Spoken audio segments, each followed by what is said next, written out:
Hello. Hi అండి. బాగున్నారా? అందరూ బాగున్నారా అండి? నేను ఈరోజు కాకరకాయ ఫ్రై చేశానండి. చూడండి కాకరకాయ ఫ్రై ఎంత బాగుందో. చూడ్డానికే ఇంత బాగుంది అని అంటే తింటే ఎంత బాగుంటుందండి నిజంగా అండి. మనం కూరగాయలు అన్ని రకాలు తింటూ ఉంటాం, దేని రుచి దానికి ఉంటుంది. దేనివల్ల ఏ విటమిన్స్ రావాలో అవి వస్తాయి. అలాగే కాకరకాయ కూడా చాలా అంటే చాలా మంచిదండి. అలాగే షుగర్ ఉండే వాళ్ళైతే తింటే అండి నిజంగా షుగర్ చాలా కంట్రోల్లోకి వస్తుందండి. అంటే ఒక్కరోజని కాదు, 2 రోజులని కాదు, వారానికి 3-4 టైమ్స్ అట్లా ఒక హాఫ్ డే తిన్నట్టయితే మాత్రం చాలా అంటే షుగర్ చాలా కంట్రోల్లోకి వస్తుందండి. ఆ తర్వాత కొద్ది కొద్దిగా తీపి పదార్థాలు అనేవి అప్పుడప్పుడు తింటూ ఉండొచ్చు. తినడానికి కూడా వీలవుతుందనమాట. అందువల్ల ఎక్కువగా వాళ్ళు చేదు తీసుకోవడం చాలా మంచిది కదండి. అలాగే కాకరకాయ ఫ్రై అయినా, కాకరకాయ కూర అయినా, కాకరకాయ గుత్తి వంకాయలా వండినా ఏదో ఒక విధంగా చేసుకొని వాళ్ళు వారానికి 3 రోజులు తిన్నట్టయితే వాళ్ళ ఆరోగ్యం చాలా మేలవుతుందండి. అలాగే అందరం కూడా తినాలండి. అందరం వారానికి ఒక్కరోజు తిన్నా, 2 రోజులు తిన్నా చాలా మంచిదండి. మనం రోజు రుచి రుచిగా తినేస్తూ ఉంటాము.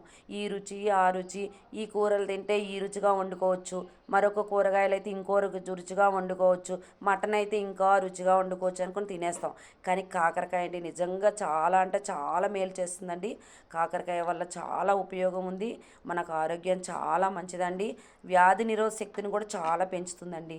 అందుకనే నేను ఈరోజు తీసుకొచ్చానండి కాకరకాయలు. మాకు ఎర్లీ మార్నింగ్ ఇక్కడ మార్కెట్ అవుతుందండి, అక్కడికి వెళ్ళి తీసుకొచ్చాను నేను. చూడండి ఎంత బాగా కలర్ఫుల్గా వచ్చిందో కాకరకాయలు. నిజంగా అండి ఎంత సూపర్ ఉన్నాయండి, సూపర్ ఉన్నాయండి. చాలా లేతగా ఉన్నాయి. లేతగా ఉండడం వల్ల కర్రీ ఏంటంటే ఎంత కలర్ఫుల్గానో, ఎంత చక్కగా, ఎంత మృదువుగా ఉందో చూడండి కూర.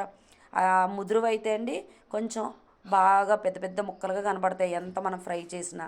ఇవి లేతగా ఉన్నాయి కాబట్టి ఎంత మృదువుగా ఉందో చూడండి కూర. బాగుంది కదండి. అలాగే మీరు కూడా మీ ఇంట్లో కాకరకాయలు అప్పుడప్పుడు తింటూ ఉండండి. చాలామంది తింటూ ఉంటారు. కాకపోతే ఏంటంటే ఎవరైనా కొంతమంది మానేసినట్టయితే నేను మళ్ళీ గుర్తు చేస్తున్నాను, మీరు కూడా కాకరకాయలు అప్పుడప్పుడు తింటూ ఉండండి. అన్నీ తినాలండి, ఆరోగ్యంగా ఉండాలండి, అందరము బాగుండాలండి. బాగుందండి, నచ్చిందండి ఈ వీడియో? నచ్చినట్టయితే ఒక లైక్ చేయండి, షేర్ చేయండి, సబ్స్క్రైబ్ చేయండి. అలాగే కామెంట్స్లో నా మాటలు ఎలా ఉన్నాయనేది, మీకు ఏమనిపిస్తుంది, ఇంకా కొత్తగా మాట్లాడాలా లేకపోతే ఇంకా కొంచెం ఎక్కువగా మాట్లాడాలా అనేది కామెంట్స్లో తెలియచేయండి. ఓకేనండి. Thank you.